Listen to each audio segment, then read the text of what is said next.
journalist from the reputable organisation The Intercept, writer of Bad News on Substack and host of Counterpoints. Or is that on Breaking Point? It certainly is. I love this guy. This is Ryan Grimm. Welcome to the show, Ryan. Hello, thanks for coming, mate. Yeah, thanks for having me here. Why don't you get yourself some earpods, mate? Them type of headphones, people don't wear them no more. What are you, from the old days? What are they paying you? Because they're just stuck right in here. Yeah, they're always going to be here. Ryan, it's not my business to ensure that you keep up with the mindless consumerism that drives us through life. Now, Ryan, can you please tell me what's going on in this banker crisis? Was you listening to me and Gareth for just then? Do you think we did a good job of it? And what are you going to add to it, please? Yes, that sounded pretty good. I think what I would add to it is the stick side of it. Like, what does the government need to do to these bankers in order to, because they talk about this moral hazard. Ryan Grimm is greenwalding, by the way. No, he's not. And so they say, well, if you bail people out, then they're just going to be reckless. And, they're going to keep doing this just the way, they did it in 2008, they did it in the 1930s. If there's no penalties, then what's going on? But the question is, are we really going to make the depositors suffer the penalties? I might be fine with that if you're depositors who have millions of dollars and you're in a risky bank like Silicon Valley Bank. But just realistically, from a political perspective, we're always going to make depositors whole. So if we're going to make depositors whole, then thinking through this, how do we, monkey around with this moral hazard? And to me, it would be, not only do you wipe out all the shareholders of Silicon Valley Bank, not only do all the executives get fired, but you also do something like bankrupt the executives. So if you say, look, if you run a bank into the ground to the point where it's going to cost taxpayers, and ultimately it's going to be taxpayers, millions of dollars, we're going to you first before we hit up the rest of society. Then I think you would have executives who all of a sudden are a lot more cautious. Of course, that would never happen. Deadly Higambana, thank you for the 25 get the subs. That would never happen in a million years because the society is literally designed to avoid that. About the bets that they're making and the way that they're running the bank. The other, I mean, it'd be great, but it would never happen. The entire point of a bourgeois economy, a bourgeois government, is to ensure that that never happens. That's why losses are socialized, gains are privatized. Wild text chain among all of these tech, founders and funders. Tech fucks. Did you see this? This guy talked about it. There were 200 founders who were in this text chain who on Thursday started saying, hey, maybe we should all take our money out of Silicon Valley Bank. And if you really were scared that the bank was going to collapse, what you would do is you would go to the bank and you would take your money out. You wouldn't text 200 of your richest friends and suggest, hey, maybe we should all take our money all at the same time out of this bank. That makes absolutely no sense if your goal is self-preservation of your own wealth. If you think the bank's going to collapse, you call the bank, say, here's my wire instructions, get my money out of that bank. What they did is they created a bank run with that text chain.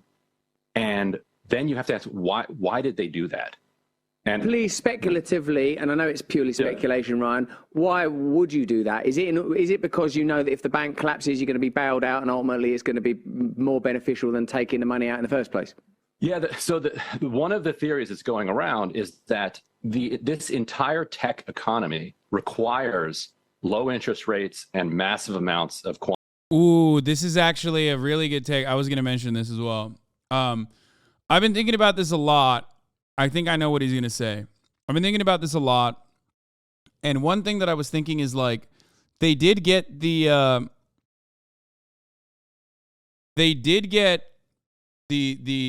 government to stop raising interest rates for at least 1 week. You know what I mean? Who knows if this is hurting the tech sector. Interest rates increasing is hurting the tech sector. It's going to eviscerate the tech sector. So potentially the reason why they're doing this is to be like, look at how it's hurting us. Look, there's going to be bank runs everywhere. There's going to be bank runs everywhere because all banks are doing this. All banks have similar issues. There will be bank runs all around the country to a degree where the FDIC can't even step in and help out. So maybe we should stop with this interest rate hike and maintain that. Inflation is not so bad.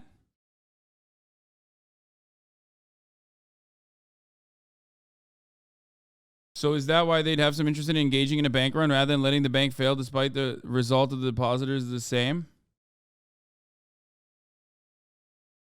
Peter Thiel started it. Some theories are out there. They were trying to weaken the dollar even more and boost crypto. Yeah, no, that doesn't make sense.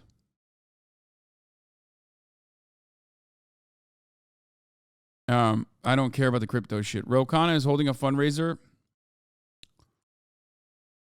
Hosted by David Sachs, the loudest person calling for protecting depositors at SVB over the weekend, which Rokana also called for. If there's someone driving the anger, Ro, Spider-Man gif. It pisses me off that your government's policy gets me laid off. I don't even get to vote for your leadership.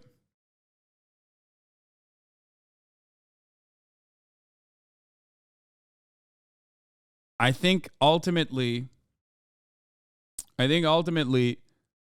high interest rates are eviscerating the tech sector. So a lot of tech guys, basically are resorting to like this financial terrorism potentially.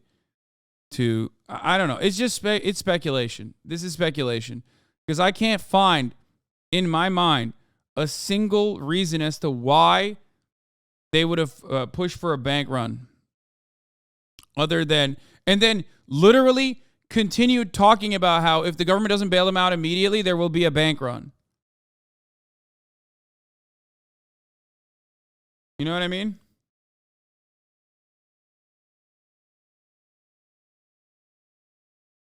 Quantitative easing. That chart that you showed, that money flows into asset prices, houses, like that's why housing prices are going crazy, rents are going crazy. But really what it funnels is into big tech. Like without the quantitative easing the last decade, you don't have this big tech explosion over the last decade. Absolutely. Now that they're starting to turn that spigot down, you're seeing all of these tech companies lay everybody off. You're seeing everything collapse. So the speculation is, what could these tech bros do that would get the Fed's attention? That would say, look, if you keep jacking up interest rates, you're going to blow the economy up. You're going to cause real problems here. And what could they do? Well, they could blow up a tiny little bank and threaten contagion. Are you suggesting this is becoming more of a conspiracy by the depositors? I mean, it's not even. First of all, there was a conspiracy. Like, not in a conspiracy theory sense, but they did conspire to do a bank run. And, don't believe me. Believe the people that were in the fucking group chat. You know what I mean? Believe Peter Thiel. He's the one who started it.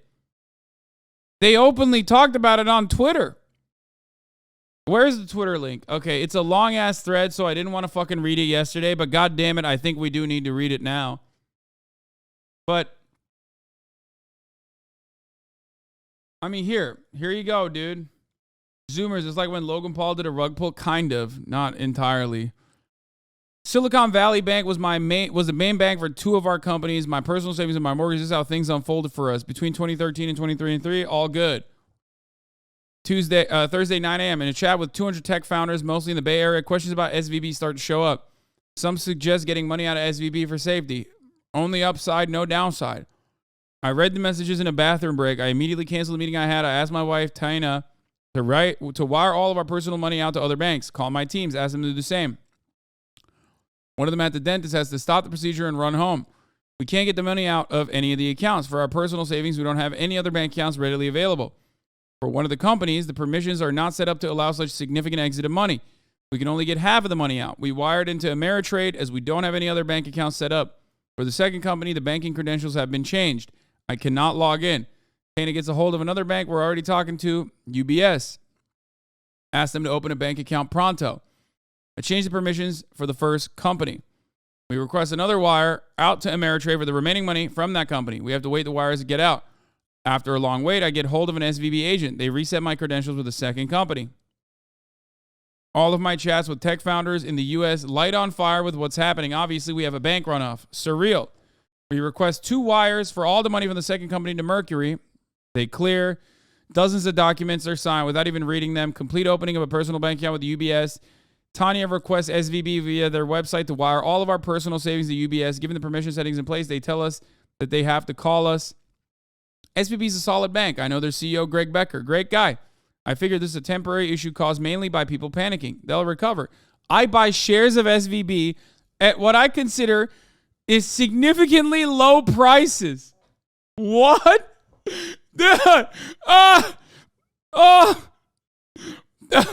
Okay, I didn't read this before, but this is fucking awesome. One of the wires for the other company clears. My chats with tech founders from Latin America start to catch up. SVB calls us, tells us that our savings will be wired the same day as requested. We jump on a plane to fly back to San Francisco. We land. I want to know what his fucking bullshit-ass companies are, by the way. I'm assuming they're all bullshit.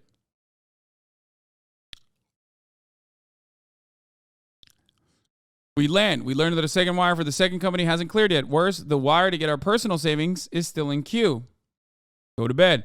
Wake up. Nothing. SVB stock is down 60% overnight. Cancel all morning meetings to focus on the problem. 8 a.m.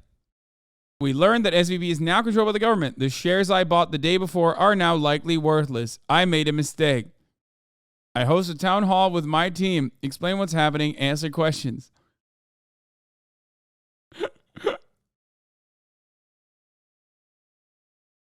All day long, I wait and cope with anxiety, help other entrepreneurs, share what we know, answer questions from investors.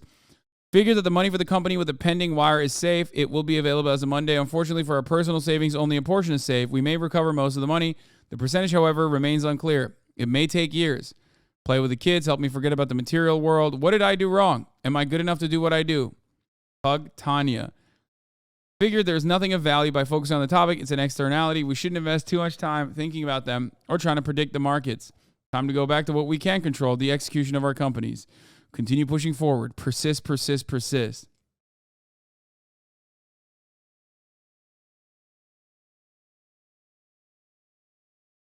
Let's see what this guy has. He is the founder of Tribe. What is that?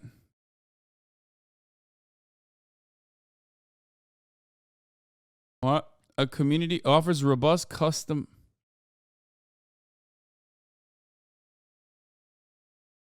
If you write a tweet that long, you should immediately go to prison. Yeah, I agree.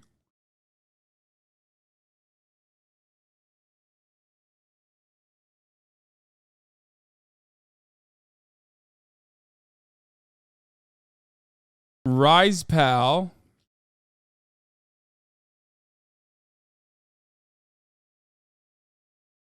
There's nothing even on it.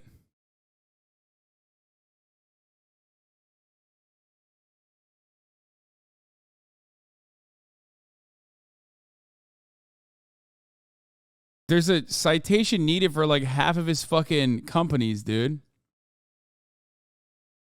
He was on Shark Tank Colombia. He was featured in MIT's list of innovators under 35 in 2012.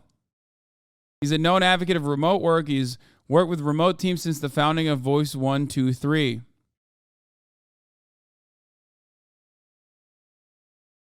Tribe is Facebook for burners.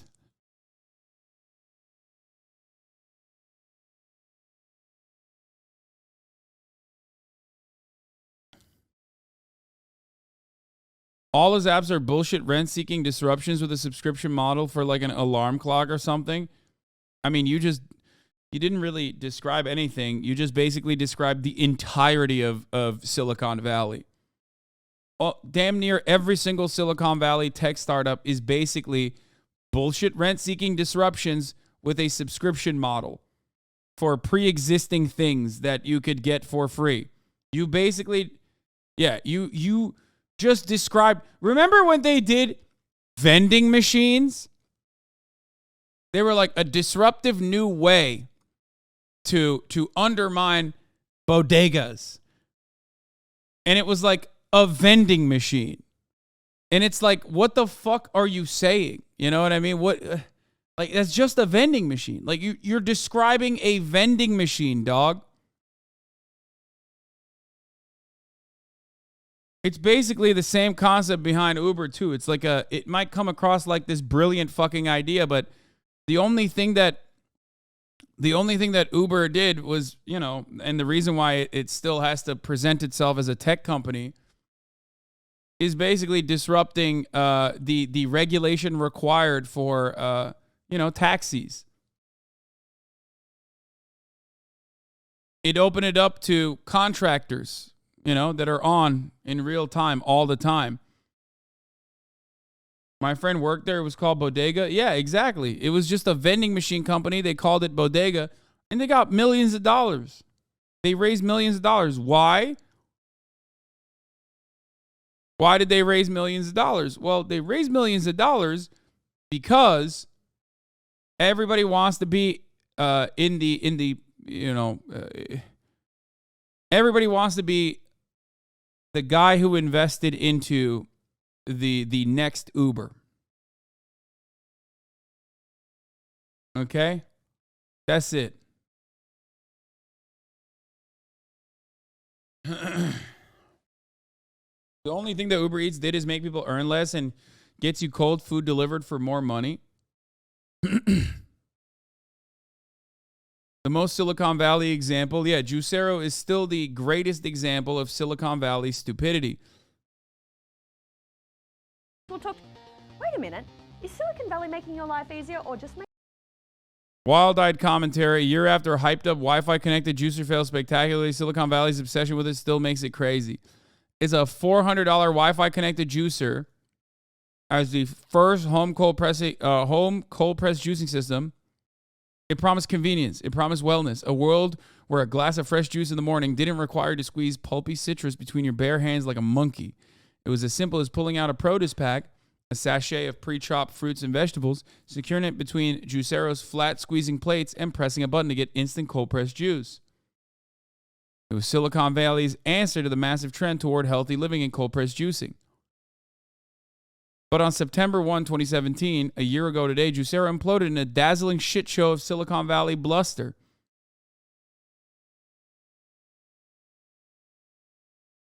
Techno hype and something about the threat of global spinach recalls.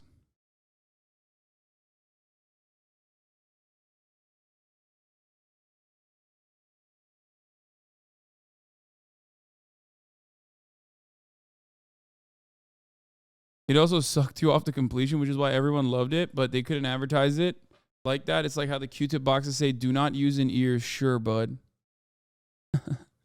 Wait, Q-tip boxes say, do not use in ears?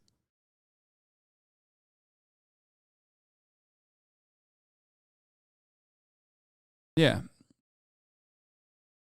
The hilarity is that the thing that they were selling was already pre-squeezed old-ass juices that you could squeeze with your fucking hands. You didn't need a Wi-Fi. You didn't need any of that.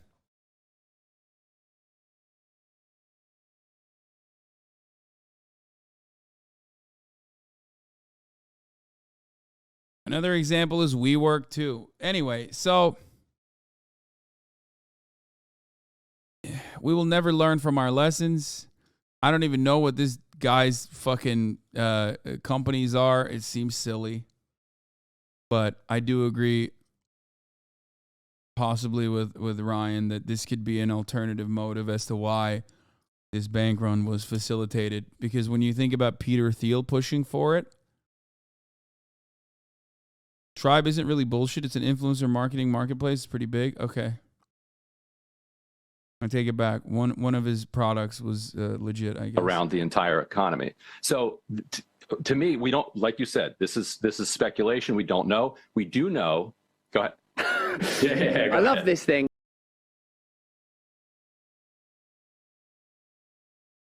Real story. Former McKinsey who made $230K a year gets $3 million in VC fund to start a business. The business is charging $6,000 a year to insanely rich people to help them plan vacations and birthday parties. Feel bad story debunked. Oh yeah, this was the hi. I'm Lindsay. Ohio mother of 4. I employ a team of 15 as a startup founder and CEO of Strong Suit. Drive a used Hyundai Odyssey. Husband works in manufacturing. The financial future of my company, team, and family are at risk with the collapse of SVB. Now, people saying this is bullshit, this is a bullshit job, okay? People saying this is a bullshit job, here's what they don't understand. A lot of jobs are bullshit. We need bullshit jobs. Okay? But you could have a bullshit job that is like otherwise good, pays their workers well, where they're also doing bullshit jobs. You know what I mean?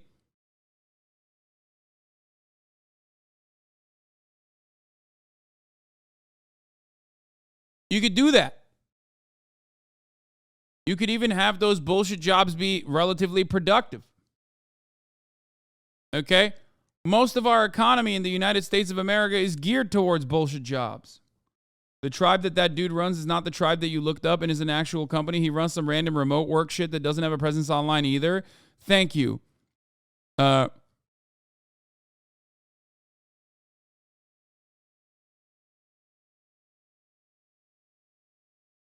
why would you even call that bullshit jobs? What do you mean? It's like a lot of these things are bullshit. There's a lot of bullshit jobs. Chatter, if you work in a fucking white collar job, like 90% of your job is bullshit. If you've ever worked a white collar job, you already fucking know that like half of what you do is just dog shit. You're not even doing anything. You're just like sitting around and you know, it's busy work. It's make work. You know what I mean? That's it. Half of you are watching me right now while responding to emails, acting like you're doing shit. Okay? The difference is these motherfuckers make it seem like these are saving the planet. But if all jobs are bullshit, if a lot of these jobs are bullshit and the economy is geared towards the creation of these bullshit jobs, then yeah, you got to protect it to a certain degree. While also making sure, right? Also making sure that these workers are adequately protected. They're getting, you know, decent pay and they can eke out a living and have a life of fulfillment.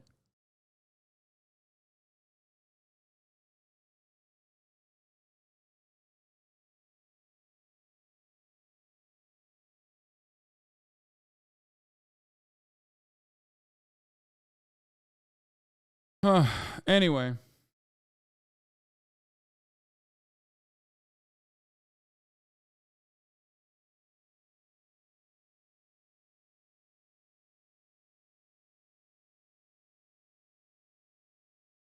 My dad worked really hard when I was very young. He didn't have a computer or the internet.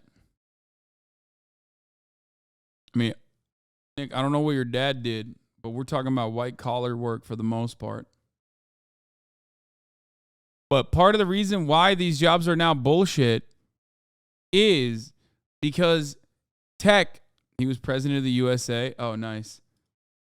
But because technology and technological improvements have ramped up productivity to a degree where, like, you know, you literally don't need to work that long. Half of the logistics have been handled because you can from your pocket do the exact same thing that 25 years ago you needed like an actual physical presence to handle. That's it. That's why we say productivity has skyrocketed, whereas wages have remained stagnant. Productivity skyrockets with technological improvements because all matter of tech improvements are so that your more of your labor can be extracted from you. You know what I mean? But yeah, here are the companies that he created. Tory.co, AI that handles your remote job search and recruitment. WithYourTribe.com, a new communications platform for remote teams. And BunnyStudio.com is an outsource the creation of creative assets at scale.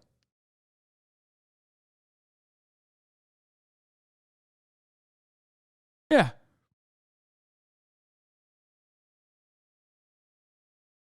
Bunny Studio seems to be Fiverr, but for very high quality creatives, which means they are absolutely not getting paid enough. Here's the Bunny Studio website. Scalable solutions for driven brands. They literally, it's just Fiverr. It's just Fiverr. We vetted top global talents and designed an efficient platform. No, it's just Fiverr. Oh my God, it's so easy to fucking make this. Oh my God, it's so easy to make a website like this. Oh God, it's just free money. It's all free money. It's all just, you can literally get ChatGPT to make this fucking website.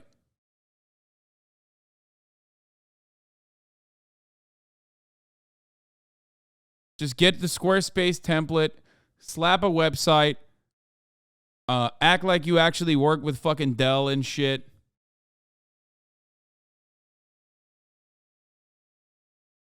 Yeah, every single thing that this man created is a pre-existing disruptive technology. Finally, a communication platform that's designed for remote teams. Oh, man. You know this motherfucker made this after Zoom popped off, okay? He saw Zoom popping off and during COVID and was like, oh, I should get in on it. Like, he literally saw Zoom popping off and was like, I got to get in on this shit. Which, by the way, Microsoft already has it. It's Teams, right?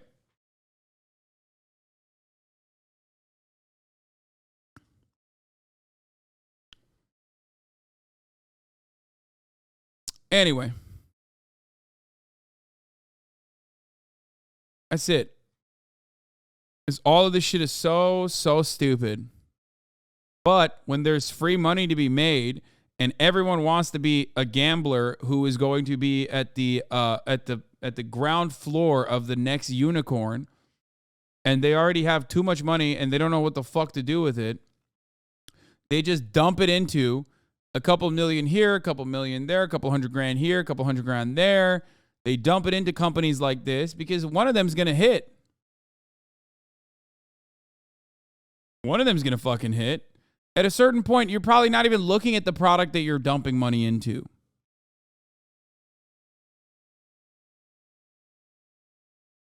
You know?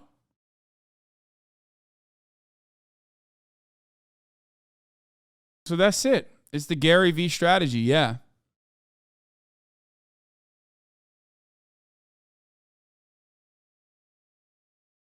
Would you let a company hit? No. I wish the government would use Discord for everything. I want to see a 4-star general with his profile pic taking official business.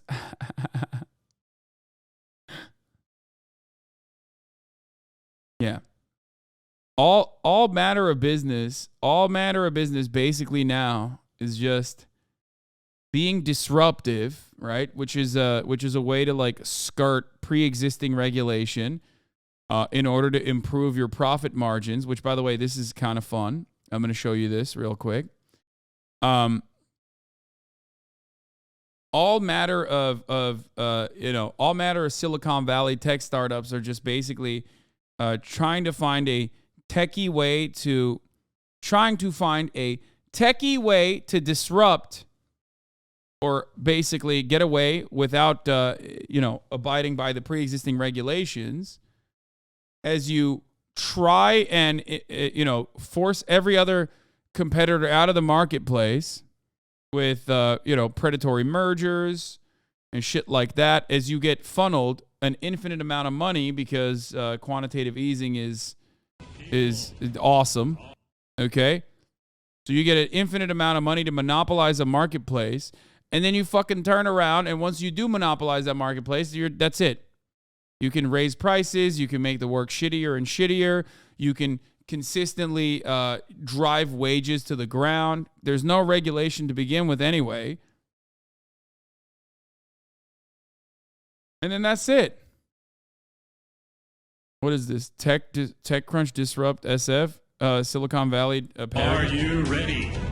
Are you ready for the ultimate tech startup competition? Let me hear it. Disrupt! Hello, my name is Saeed Jabrani. I am the CEO of Ametabug, and we're here to revolutionize the way you report bugs on your mobile platform. Happen will revolutionize location-based mobile news aggregation as you know it. We're making the world a better place through Paxos algorithms for consensus protocols. And we're making the world a better place through software-defined data centers for cloud computing. A better place through canonical data models to communicate between endpoints. A better place through scalable, fault-tolerant distributed databases with ACID transactions. And we are truly local mobile social. And we're completely so-mo-low. And we're molo-so. We're low-mo-so, bro. We were so-low-mo, but now we're mo-low-so. No, mo-so-low. No. Next up, Executive Chairman and Chief Visionary Erlich Bachman presenting Pied Piper. I hate this because it's so real. This is Silicon Valley, Mike Judge's parody of Silicon Valley, which is like very prescient. But like, it is real though. It's actually real. That's what's like really fucking annoying. Like I look at this with so much disdain.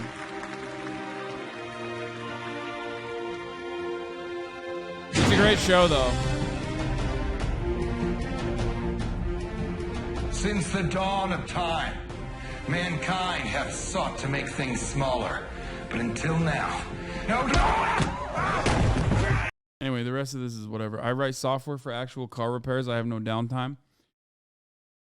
Yeah, it's barely tweaked to be a joke. I know. This is happening in South by Southwest right now. Yeah, as like the world is fucking collapsing around these people, as the walls are coming down, they're still at South by Southwest, probably still advocating for a bygone era where that kind of shit would immediately give you a cash injection of like $3 million at minimum.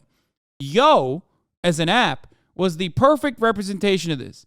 Yo, as an app, as an analogy, is very similar to like the shitcoin that was cleverly branded as scam coin. You know what I mean?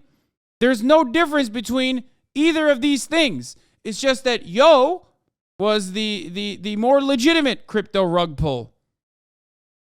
Hot dog or not hot dog?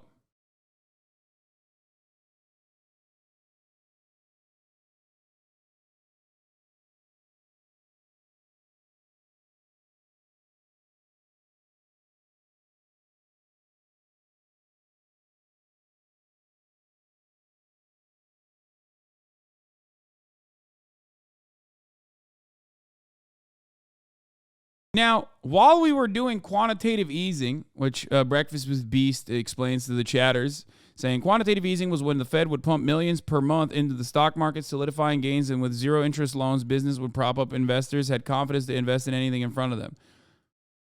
That level of, that profound amount of wealth that was being pumped into the market did not get distributed down to like the average consumer and simply stayed at the tippy top as it exchanged hands over and over again between bullshit fucking startups by way of people who wanted to get money from their banks with their pre-existing assets that they put down as collateral and then pump directly into whatever kind of fucking dumbass Silicon Valley tech, tech application that they put money into. Now, the difference is cryptocurrency also doesn't have that same level of like, paying coders and whatnot. So it's basically on overdrive. It's the same exact principle, but on overdrive with no protections whatsoever. And not really that many workers working at the bullshit jobs and the bullshit, the bullshit startups. That's it.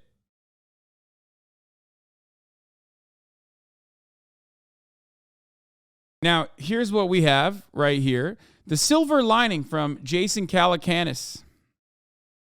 The silver lining thing about the banking crisis is that the creative startups will build new products to solve the problems that have been revealed. We're going to see a lot of FDIC 250K limit products, I predict. What is this prediction? Like, this already exists, brother. Like, what the fuck are you saying? That's your silver lining? Is that a product that already exists? Which shouldn't exist, by the way, but, Introducing Mercury Vault. Protect your cash with a money market fund and up to $3 million in FDIC insurance. 12x the industry standard. Learn more at mercury.com/vault. What is this big man in Japan?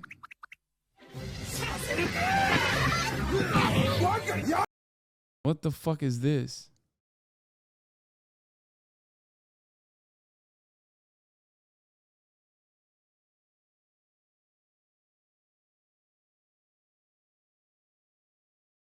It's called an insured cash sweep, and it's literally made to get around the FDIC limit by keeping $250K in banks. Yeah.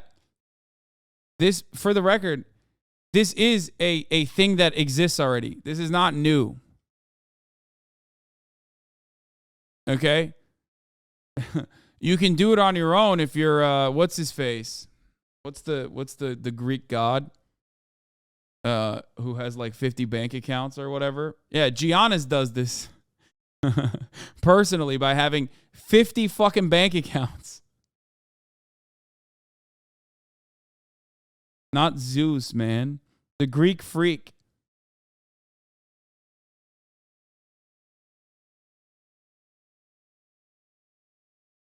He said Thor as a Greek god. That's funny. Anyway. Banks do this as a service is really tedious. Yeah.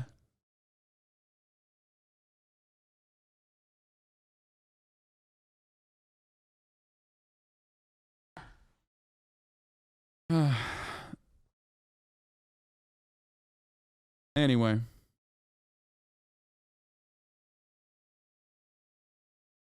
Oh, they're literally putting your money split up into different banks. I was just pitching this idea to my friend, but I guess it's made already. Like, all of these accounts are constantly fucking jerking each other off, not realizing that, like, they're just openly demonstrating that they don't know this thing that exists. That's called CDARS, and it existed for 10 years now. We've been using CDARS no infantry for over Intrafi for over 13 years. Like, all this shit works, man. They already had this. But of course, if you're a Shiba account, supposedly fucking brilliant guy, you're like, wow, what a revolutionary new disruptive technology. At no point did these motherfuckers go, maybe we're kind of dumb. You know what I mean? Maybe we're just like kind of stupid and haven't done the reading and didn't really understand this at all from the jump. You should see LinkedIn law an order of magnitude worse. No, it's like, I never thought that these fucking crypto bros and like Silicon Valley bros were ever actually intelligent. But it's mind-boggling that there were people that fucking felt that way at any given moment. Like, I get why people think politicians are smart, right? I get that. I get why you think politicians are smart. Because, like, they kind of have to be, or you feel like they have to be. They're not. They're just as dumb as you are, sometimes way dumber than you, okay? But these fucking weirdos, they just have a Twitter account. Why the fuck did you ever think that they were smart? They never were. They've been making the wrong decisions in the business world from the jump. Yeah, you at least have hope that politicians are smart. You don't need to think that any of these fucking crypto bros are smart. No one thinks politicians are smart. That's not true. No, you're wrong. The Norman does have this assumption that like politicians are smart or they have to be smart. So you're wrong.